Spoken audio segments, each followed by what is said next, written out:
explorers, welcome back to our channel. I hope you all are doing well. So, let us begin with an amazing chapter from your storybook, that is Evergreen Fir Tree, right? So, as we all know, that trees are the lungs of nature, right? If we plant one tree, it gives us a gift of breath to the millions of people, right? So, welcome to the Evergreen Fertile. In this chapter, we'll explore the advantages of trees, its role in sustaining life, and how we can nurture the planet. Right? So, very quickly, let us begin with the chapter now.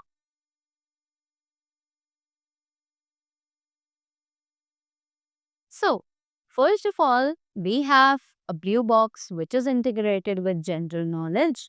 So, let's explore this and have some knowledge from this. Fir trees can be anywhere from 17 feet, 5 meters, to 200 feet, 60 meters tall when fully grown. So, we all know that fir trees can be grown anywhere, right? They actually are of 17 feet, that is 5 meters, to 200 feet, that is 60 meters, right? They can be grown anywhere. And when they are tall and fully grown, they have a height of 200 feet, that is 60 meters. Correct? Their leaves are like needles. Their leaves are as pointed as the needles. Right? Moving ahead.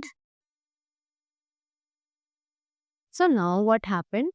Once upon a time, there was a little brown bird. Right? And one day, what happened? There was a heavy storm. The wind was blowing very strongly.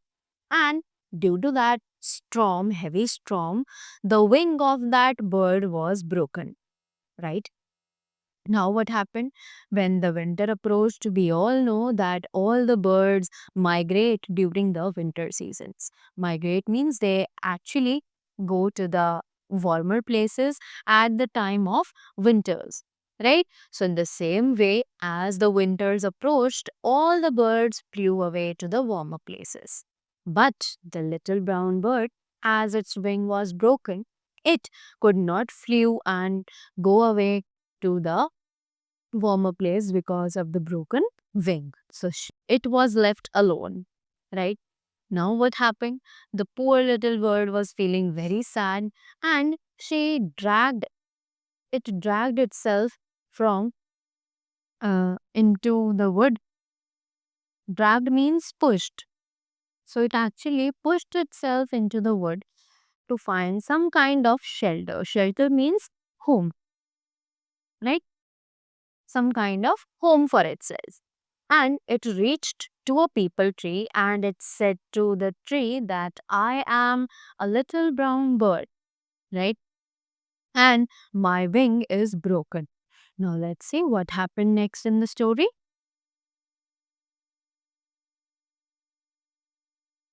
So, now what happened when it introduced itself with the peepal tree that and she requested the tree that can you please let me to rest in your branch until the spring season comes and all my friends are back. But the proud people tree said that go away, I will not let any kind of stranger rest on my branches. Right? So now proud means overconfident.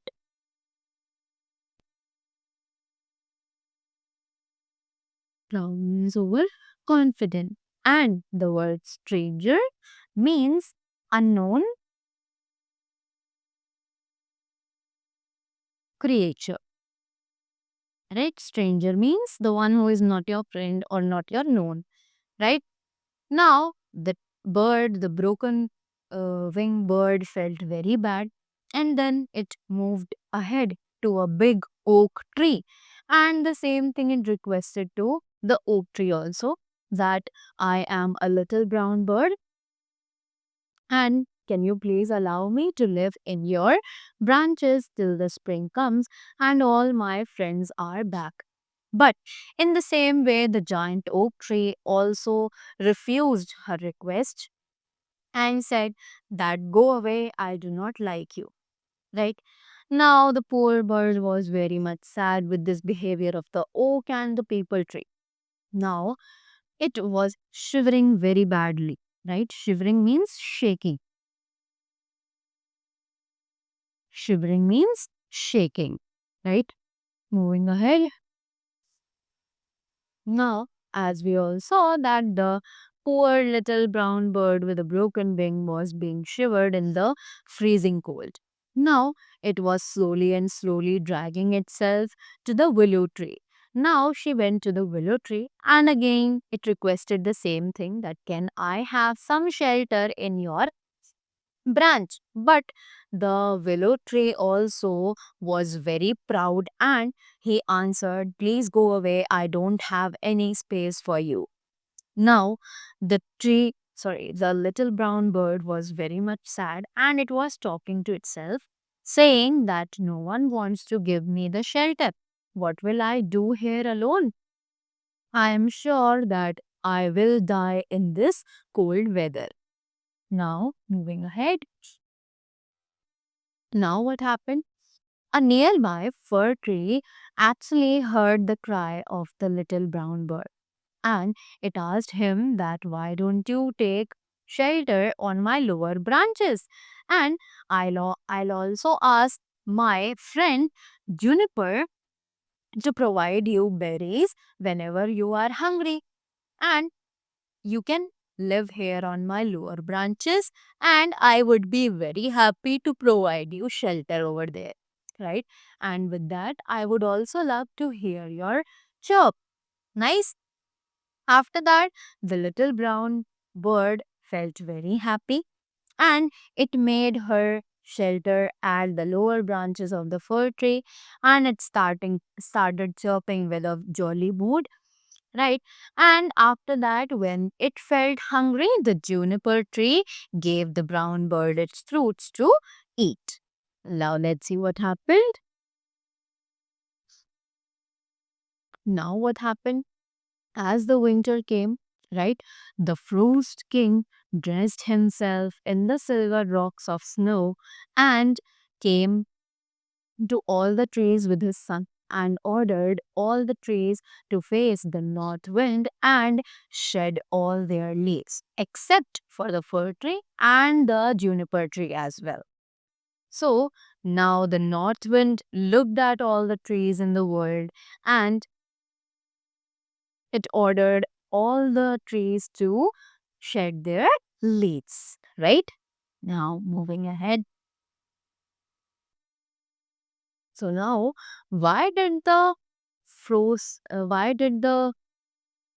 King and his son didn't order the fir tree and the juniper tree to shed their leaves? Because they were the only trees who were actually kind to the little brown bird. Except for them, each tree was punished to shed their leaves in the winter season. And from that day onwards, the fir tree and the juniper tree always remain green during the winters or in the like every season, right? Now, since then, the fir tree always used to sing a song. What was the song? It was, if you have some kindness, pass on, don't let it go in vain, right? If you have some kindness in your heart, you should show it to others and do not let it waste, right? And we should not get proud of ourselves, right? So that was all about the chapter. As we all read it, we got to know that planting trees isn't just a choice. It's actually a gift to the future generations as well, right? So let us multiply this evergreen forest legacy. So thank you so much. Do like the video, subscribe the channel and press the bell icon for regular updates. Thank you so much.